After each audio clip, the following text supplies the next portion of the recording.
My name is Kumar Swaminathan. I am from Los Angeles. I am a vice president of sales for a healthcare technology company out of Boston. So, who is Swamiji to me?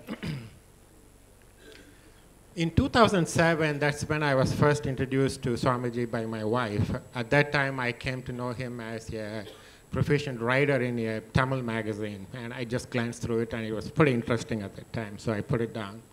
And then the first time I actually met him face-to-face was when he was giving the Bhagavad Gita discourse at the Malibu temple.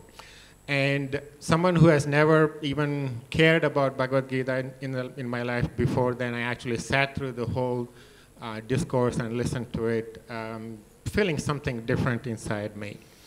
And since then, I started going to the Duarte ashram and then the LA temple. And at the time, so many people that I came across at both of those places described him to me in so many different forms. Reincarnation, an avatar, Purusha, a divine being, God, and all that.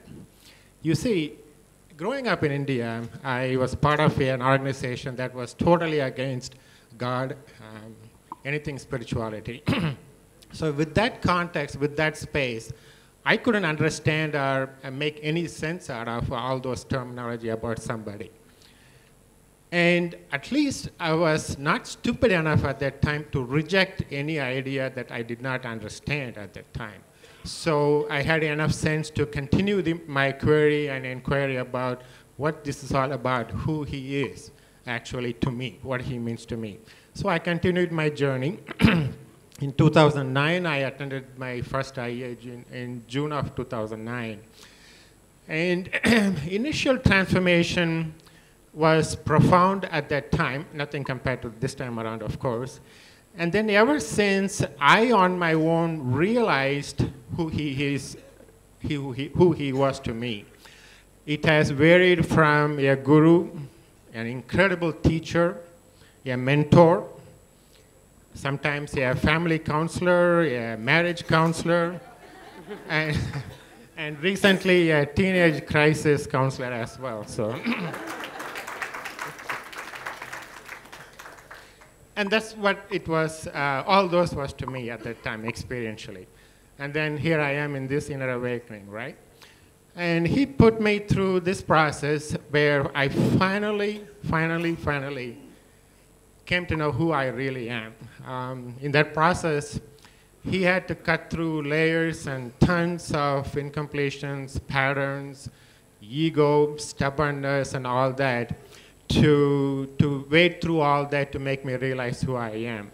And then I had the final characterization of him, which is a miracle maker. That's who he is. If he can change me after all that process, that's what he is.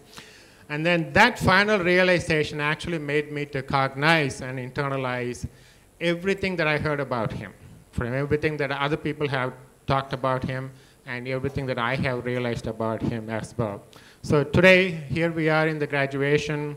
I know I'm going to leave this graduation with the fullest understanding and confidence that whenever I'm in trouble in my life in the future, whenever I am in completion or trouble, I can invoke at will within my consciousness the character that I want him to be, and I know he will be there. I know he will be there, and I'll be just fine. In fact, I'll be more than fine. I'll be thriving in my life. Swamiji, thank you.